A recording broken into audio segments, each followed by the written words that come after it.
ವೀಕ್ಷಕರು, ಇದು most expected. ಹಿಂಗೆ ಆಗುತ್ತೆ ಅಂತ ಸರ್ಕಾರಕ್ಕೂ ಸಹ ಗೊತ್ತಿತ್ತು, ಬೆಂಗಳೂರು ನಗರಾಭಿವೃದ್ಧಿ ಸಚಿವರಿಗೂ ಸಹ ಗೊತ್ತಿತ್ತು. ಬಿಕಾಸ್ ಇದು ಬಹಳ ಸೂಕ್ಷ್ಮವಾಗಿರ್ತಕ್ಕಂಥ ವಿಚಾರ. ಅದು ಫುಟ್ಪಾತ್ ತೆರವು. ಯಾರೆಲ್ಲ ಫುಟ್ಪಾತ್ಗಳ ಮೇಲೆ ಅಂಗಡಿ ಮುಂಗಟ್ಟುಗಳನ್ನು ಹಾಕೊಂಡಿದ್ರು ಅವರೆಲ್ಲರನ್ನ ತೆರವು ಮಾಡುವ ಕಾರ್ಯ, ಅಂಗಡಿಗಳನ್ನ ತೆರವು ಮಾಡುವ ಕಾರ್ಯ ಈಗ ಬೆಳಗ್ಗೆಯಿಂದ ಶುರುವಾಗಿದೆ. JCBಗಳ ಮೂಲಕ ಬಂದು ಅಂಗಡಿಗಳನ್ನ ಒಡೆದು ಹಾಕ್ತಾ ಇದ್ದಾರೆ. ಒಡೆದು ಹಾಕೋದಕ್ಕೆ ಸಾಧ್ಯ ಆಗಿಲ್ಲ ಅಂದ್ರೆ ಎತ್ಕೊಂಡೇ ಹೋಗ್ತಾ ಇದ್ದಾರೆ. ಈಗ GB ಅಧಿಕಾರಿಗಳ ಜೊತೆಗೆ ಸಾರ್ವಜನಿಕರು ವಾಗ್ವಾದ ನಡೆಸ್ತಾ ಇದ್ದಾರೆ, ಗಲಾಟೆ ಮಾಡ್ತಾ ಇದ್ದಾರೆ. ದಯವಿಟ್ಟು ನಮ್ಮ ಅಂಗಡಿಗಳನ್ನ ತೆರವು ಮಾಡಬೇಡಿ. ಸುಮಾರು ವರ್ಷಗಳಿಂದ ನಾವು ಇಲ್ಲೇ ಇದ್ದೀವಿ, ಜೀವನ ಕಟ್ಕೊಂಡಿದ್ದೀವಿ, 40-50 ವರ್ಷಗಳಿಂದ ಇಲ್ಲೇ ವಾಸ ಮಾಡ್ತಾ ಇದ್ದೀವಿ. ದಯವಿಟ್ಟು ಅದನ್ನು ತೆರವು ಮಾಡಬೇಡಿ. ಏಕಾಏಕಿಯಾಗಿ ನಮ್ಮ ಹೊಟ್ಟೆ ಮೇಲೆ ತಣ್ಣೀರು ಬಟ್ಟೆ ಬೀಳುತ್ತೆ, ನಾವು ಖಾಲಿ ಮಾಡೋದಿಲ್ಲ. ಎಲ್ಲಿಗೆ ಹೋಗಬೇಕು ನಾವು? ನಮ್ಮನ್ನ ಕಳಿಸಿದ್ರೆ ಇಲ್ಲಿಂದ ಫುಟ್ಪಾತ್ ಮೇಲೇನೆ ಜೀವನ ಕಟ್ಕೊಂಡಿದ್ದೀವಿ ನಾವು. ಈ ಸ್ಥಳ ಬಿಟ್ಟು ಬೇರೆ ಕಡೆ ಹೋಗಿ ಅಂದ್ರೆ ಎಲ್ಲಿಗೆ ಹೋಗೋಣ ನಾವು? ಹೀಗೆ ನಾನಾ ರೀತಿಯಾದಂತಹ ಪ್ರಶ್ನೆಗಳನ್ನ ಕೇಳ್ತಾ ಇದ್ದಾರೆ ಬೀದಿ ಬದಿ ವ್ಯಾಪಾರಸ್ಥರು. ಬೀದಿ ಬದಿ ವ್ಯಾಪಾರಸ್ಥರು ಅಂಗಡಿ ಮುಂಗಟ್ಟುಗಳನ್ನ, ಚಿಕ್ಕ ಪುಟ್ಟ ಅಂಗಡಿಗಳನ್ನ ಹಾಕೊಂಡು, ಪೆಟ್ಟಿ ಅಂಗಡಿಯೇನೋ, ತಳ್ಳೋ ಗಾಡಿನೋ, ಅಥವಾ ರೋಡ್ ಮೇಲೆ ಹಾಗೆ ಒಂದು ತಾರ್ಪಾಲ್ ಹಾಸ್ಕೊಂಡು, ಅಥವಾ ತಲೆ ಮೇಲೆ ಒಂದು ತಾರ್ಪಾಲ್ ಅನ್ನು ಹಾಕೊಂಡು ಪುಟ್ಟದಾಗಿ ಸಣ್ಣ ಪುಟ್ಟ ಅಂಗಡಿಗಳನ್ನ ಇಟ್ಕೊಂಡು ಸುಮಾರು ವರ್ಷಗಳಿಂದ ನಾವು ಜೀವನ ಕಟ್ಕೊಂಡಿದ್ದೀವಿ. ಆದರೆ ಈಗ ನಮ್ಮನ್ನು ಏಕಾಏಕಿಯಾಗಿ ಒಕ್ಕಲೆಬ್ಬಿಸಿದ್ರೆ ನಾವು ಎಲ್ರಿ ಹೋಗೋಣ? ಎಲ್ಲಿ ಹೋಗೋಣ ನಾವು? ನಮಗೆ ಸಾವಿರಾರು ರೂಪಾಯಿ ಕೊಟ್ಟು ಬಾಡಿಗೆ ಕಟ್ಕೊಂಡು ಅಂಗಡಿನ ಇಟ್ಕೊಳ್ಳೋಕ್ಕಾಗೋದಿಲ್ಲ. ಲಕ್ಷಾಂತರ ರೂಪಾಯಿ ಅಡ್ವಾನ್ಸ್ ಕೇಳ್ತಾರೆ. 1.5 ಲಕ್ಷ 2 ಲಕ್ಷ ಅಡ್ವಾನ್ಸು. ಮಿನಿಮಮ್ 10,000 ಬಾಡಿಗೆ ಕಟ್ಟಬೇಕು.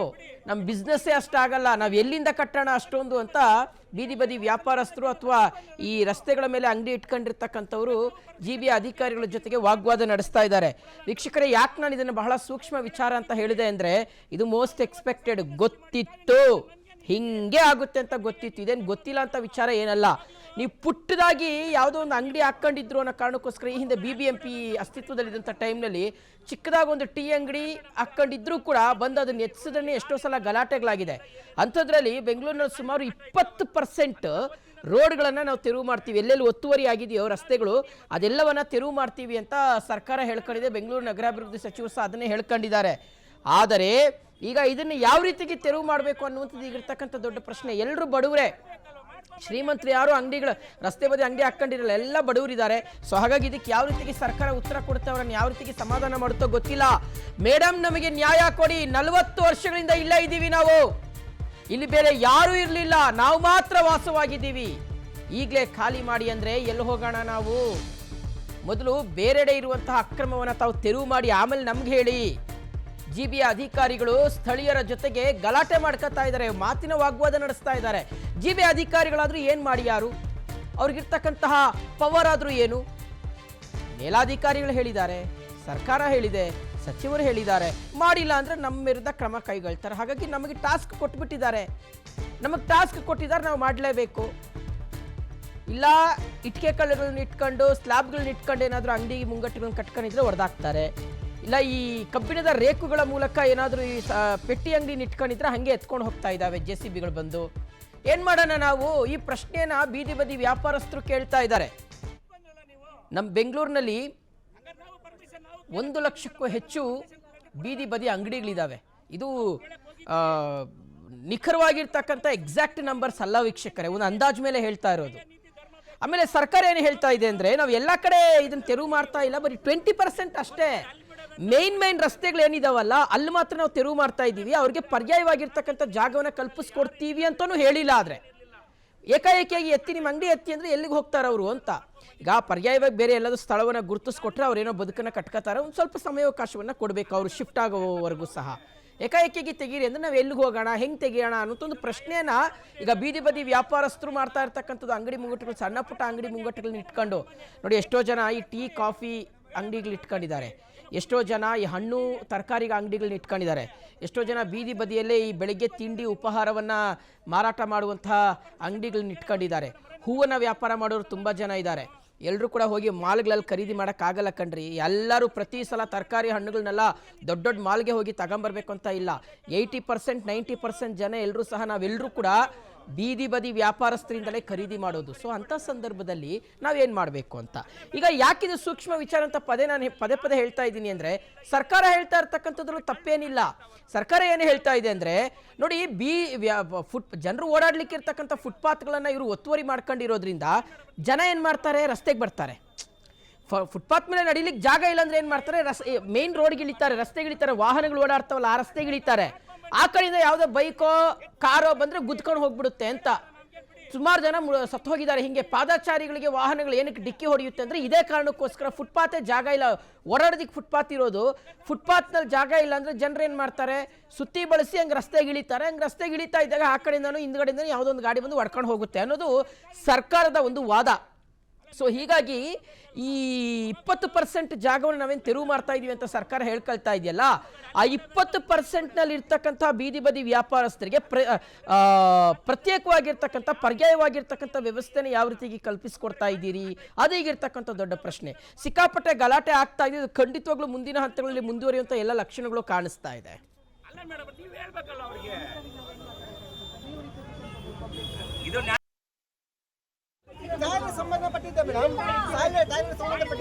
ಬನ್ನಿ ನೀವು, ಒಂದ್ ಕಡೆ ಅಲ್ಲಿ ಬಿಡೋದಂತೆ, ಒಂದ್ ಕಡೆ ಇಲ್ಲಿ ಬಿಡೋದಂತೆ. ಅಲ್ಲ ಮೇಡಮ್ ಅವತ್ತು ನಾವು 4 ಜನ ಇದ್ದಿದ್ವಿ ರೋಡಲ್ಲಿ, ಯಾರು ಇರ್ಲಿಲ್ಲ, ಮೆಟ್ರೋನು ಇರ್ಲಿಲ್ಲ, ಏನಿರ್ಲಿಲ್ಲ. ಅವ ಬೇರೆ ಕಳ್ಳರು ಕಾಟ ಇತ್ತು ಅವತ್ತು. ಅಂತ ಅವತ್ತಿಂದ ನಾವು ಮಾಡ್ಕೊಂಡ್ ಬಂದಿದ್ದೀವಿ ಮೇಡಮ್ ಅವರೇ. ಈಗ ನಾವೆಲ್ಲಿ ಹೋಗ್ಲಿ ಮತ್ತೆ ಈಗ? ಅಲ್ಲ ಮೇಡಮ್ ನೀವ್ ಹೇಳ್ಬೇಕಲ್ಲ ಅವ್ರಿಗೆ. ಇದು ನ್ಯಾಯ ತೀರ್ಮಾನ ಒಂದೇ ಇರ್ಬೇಕು ಮೇಡಮ್ ಅವರೇ, ಗೊತ್ತಾಯ್ತಾ? ಮಾಡ್ಬೇಕಲ್ವ, ಮಾಡ್ಕೊಂಡ್ ಬನ್ನಿ, ಆ ಕಡೆಯಿಂದಾನೆ ಮಾಡ್ಕೊಂಡ್ ಬನ್ನಿ. ಎತ್ರ ಎಲ್ಲ ಎತ್ಬಿಡಿ ಮೇಡಮ್ ಅವರ, ನಮ್ಗೆ ಬಿಡಿ, ಏನೋ ಕೂಲಿ ಗೀಲಿ ಮಾಡ್ಕೊಂಡ್ ತಿಂತೀವಿ, ತೆಗೆದು ಬಿಡಿ. ಮತ್ತೆ ಈಗ ಅಲ್ಲ ಲಾಸ್ಟ್ ಅಲ್ಲಿ ಇಂದಿರಾ ಕ್ಯಾಂಟೀನ್ ಬಿಟ್ಟು ಬಂದ್ರಲ್ಲ ನೀವು, ಹಂಗಾರೆ ನಾವು ಪರ್ಮಿಷನ್ ನಾವು ಕೇಳಕ್ ಹೋಗಿದ್ವಿ ಮೇಡಮ್ ಅವರೇ. ನಮ್ಗೆ ಪರ್ಮಿಷನ್ ಕೊಡಲ್ಲ ಅಂದ್ರು ನಮ್ಗೂನು.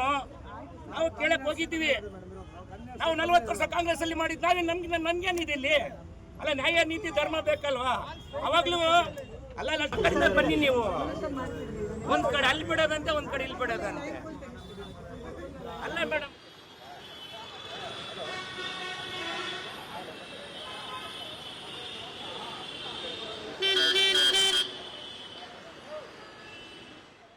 ಡೀಟೇಲ್ಸ್ ಕೊಡ್ತಾರೆ ನಮ್ಮ ಪ್ರತಿನಿಧಿ ರಂಜನ್. ಈಗ ದೂರವಾಣಿ ಸಂಪರ್ಕದಲ್ಲಿ ಜಾಯಿನ್ ಆಗ್ತಾ ಇದ್ದಾರೆ. ರಂಜನ್, ಬೀದಿ ಬದಿ ವ್ಯಾಪಾರಸ್ಥರಿಗೆ ಇವತ್ತು ಸಿಕ್ಕಾಪಟ್ಟೆ ತೊಂದರೆ ಆಗಿದೆ. ಇಲ್ಲಿ ಒಂದು ಕ್ಲಿಯರ್ ಆಗಿ ಒಂದು ಮೆಸೇಜ್ ಹೋಗಿಲ್ಲ ಇವರಿಗೆ ಅಂತ, ಆಮೇಲೆ ಪರ್ಯಾಯವಾಗಿರ್ತಕ್ಕಂಥ ವ್ಯವಸ್ಥೆನ ಕಲ್ಪಿಸ್ಕೊಟ್ಟಿಲ್ಲ. ಏಕಾಏಕಿಯಾಗಿ ಬಂದು ಅಂಗಡಿನ ತೆಗೆದ್ರೆ ಎಂಥವ್ರಿಗಾದ್ರೂ ಬೇಜಾರಾಗೇ ಆಗುತ್ತೆ, ಕೋಪ ಬಂದೇ ಬರುತ್ತೆ ಅಂತ ಈ ಗೊಂದಲ ಎಕ್ಸ್ಪೆಕ್ಟೆಡ್ ಅಂತ ಅನ್ನಿಸ್ತಾ ಇದೆ ಅಂತ ರಂಜನ್.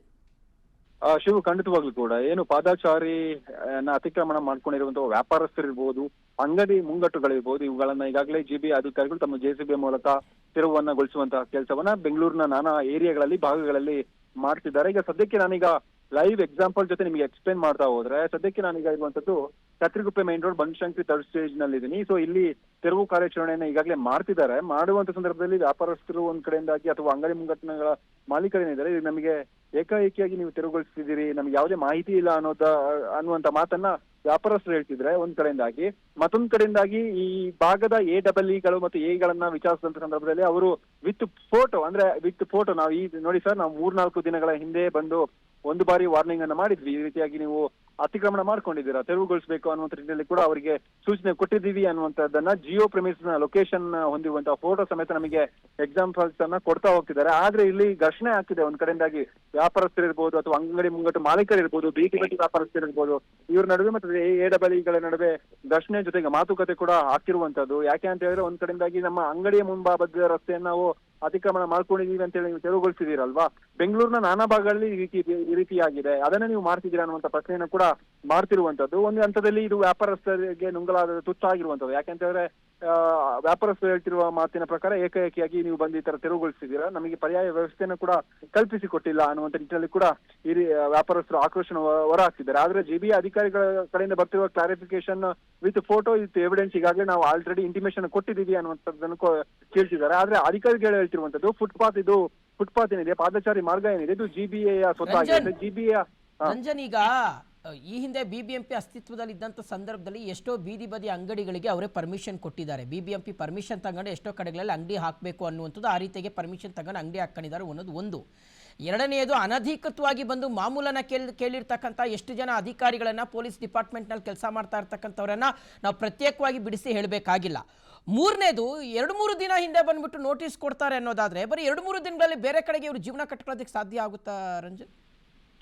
ಖಂಡಿತವಾಗ್ಲು ಈ ಪ್ರಶ್ನೆಯನ್ನ ನಾವು ಮಾಡ್ತಿದೀವಿ ಈಗಾಗಲೇ ಅಧಿಕಾರಿಗಳಿಗೆ. ಆದ್ರೆ ಅಧಿಕಾರಿಗಳು ಕೊಡ್ತಿರುವಂತ ಮಾತೇನಂತ ಹೇಳಿದ್ರೆ, ಇದು ನೋಡಿ ಸರ್, ಈಗ ಪಾದಚಾರಿ ರಸ್ತೆ ಏನಿದೆ ಇದು ನಮ್ಮ GBA ಆಸ್ತಿ ಆಗಿರುತ್ತೆ. GBA ನಮ್ಮ ಆಸ್ತಿ ಮೇಲೆ ಯಾರೋ ಬಂದು ಎನ್ಕ್ರೋಚ್ಮೆಂಟ್ ಮಾಡಿದ ಸಂದರ್ಭದಲ್ಲಿ ನಾವ್ ಯಾಕೆ ಅವ್ರಿಗೆ ನೋಟಿಸ್ ಕೊಡ್ಬೇಕು? ಅದು ಅವ್ರ ತಪ್ಪಲ್ವಾ? ಅವ್ರು ಎನ್ಕ್ರೋಚ್ಮೆಂಟ್ ಮಾಡದೆ ಅದರಿಂದ ಹೊರಗಡೆ ಅಂದ್ರೆ ಹಿಂಭಾಗದಲ್ಲಿ ಪಾದಚಾರಿ ರಸ್ತೆಯನ್ನ ಬಿಟ್ಟು ಬೇರೆ ಭಾಗದಲ್ಲಿ ಅವರೇನಾದ್ರು ಅವರ ಶಾಪನ್ನ ಅಥವಾ ಅಂಗಡಿ ಮುಂಗಟ್ಟುಗಳನ್ನ ಇಟ್ಕೊಂಡಂತ ಸಂದರ್ಭದಲ್ಲಿ ನಾವೇನು ಅಬ್ಜೆಕ್ಷನ್ ಆಗ್ತಿಲ್ಲ. ಆದ್ರೆ ಏನು ಪಾದಚಾರಿ ಮಾರ್ಗಗಳ ಮೇಲೆ ಒಂದ್ ಕಡೆಯಿಂದ ಮೆಟ್ಟಿಲುಗಳಿರ್ಬೋದು.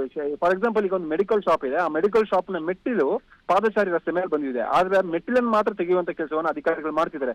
ಎಸ್, ಅಫ್ಕೋರ್ಸ್ ನೀವು ಹೇಳಿದಂತ ಮಾತು ಕೂಡ ಸತ್ಯ. ಒಂದ್ ಕಡೆಯಿಂದಾಗಿ ಅಧಿಕಾರಿಗಳ ಇಲ್ಲಿ ಲೋಪದೋಷವೂ ಕೂಡ ಇರುವಂತದ್ದು. ಅಂದ್ರೆ ನೀವು ಹೇಳ್ದಂಗೆ ಬೀದಿ ಬದಿಯಲ್ಲಿ ವ್ಯಾಪಾರ ಮಾಡೋಕೆ GBA ಇಂದ ಅಂದ್ರೆ ಇಂದಿನ BBMP ಇಂದ ಪರ್ಮಿಷನ್ ತೆಗೆದುಕೊಂಡೇ ಮಾಡಿರ್ತಾರೆ. ಮಾಮೂಲು ಅನ್ನೋದು ಕೂಡ ಮಾಮೂಲಿ ಆಗಿರುತ್ತೆ ಆ ಸಂದರ್ಭದಲ್ಲಿ. ಈಗ ಬದಲಾವಣೆ ಆಗಿದೆಯಲ್ವಾ? ಈಗ ಕೃಷ್ಣ ಬೈರೇಗೌಡರು ನೂತನವಾಗಿ ಸಚಿವರಾಗಿ ಬಂದಂತ ಸಂದರ್ಭದಲ್ಲಿ ತಮ್ಮ ಅಧಿಕಾರಿಗಳಿಗೆ ಕಟ್ಟುನಿಟ್ಟಿನ ಸೂಚನೆ ಕೊಟ್ಟಿದ್ದಾರೆ. ಒಂದ್ ಕಡೆಯಿಂದಾಗಿ ಪಾದಚಾರಿ ರಸ್ತೆಗಳಲ್ಲಿ ಪಾದಚಾರಿಗಳು ಮಾತ್ರ ಸಂಚಾರವನ್ನ ಮಾಡಬೇಕು, ಬದಲಾಗಿ ವಾಹನಗಳು ಓಡಾಡ್ತವೆ. ಒಂದ್ ಕಡೆ ಎನ್ಕ್ರೋಚ್ಮೆಂಟ್ ಆಗಿದೆ, ಅದನ್ನ ಹೊರತುಪಡಿಸಿ ಪಾದಚಾರಿಗಳು ರಸ್ತೆಯಲ್ಲಿ ಹೋಗುವಂತ ಸಂದರ್ಭದಲ್ಲಿ ಅವರ ಮೇಲೆ ವಾಹನಗಳು ಹರಿಸಿದ್ದೇವೆ. ಈ ಹಿನ್ನೆಲೆಯಲ್ಲಿ ನಾವು ಕಟ್ಟುನಿಟ್ಟಿನ ಕ್ರಮವನ್ನ ಕೈಗೊಳ್ಳಬೇಕು. ಒಂದಿಷ್ಟು ಜನರಿಗೆ ತೊಂದರೆ ಆಗೋದು ಸತ್ಯ, ಆದ್ರೆ ಈ ಕ್ರಮ ಅಗತ್ಯವಾಗಿದೆ ಅನ್ನುವಂತ ನಿಟ್ಟಿನಲ್ಲಿ ಕೂಡ ಅಧಿಕಾರಿಗಳು ಸ್ಪಷ್ಟನೆಯನ್ನ ಕೊಡ್ತಿರುವಂತದ್ದು. ಶಿವ್.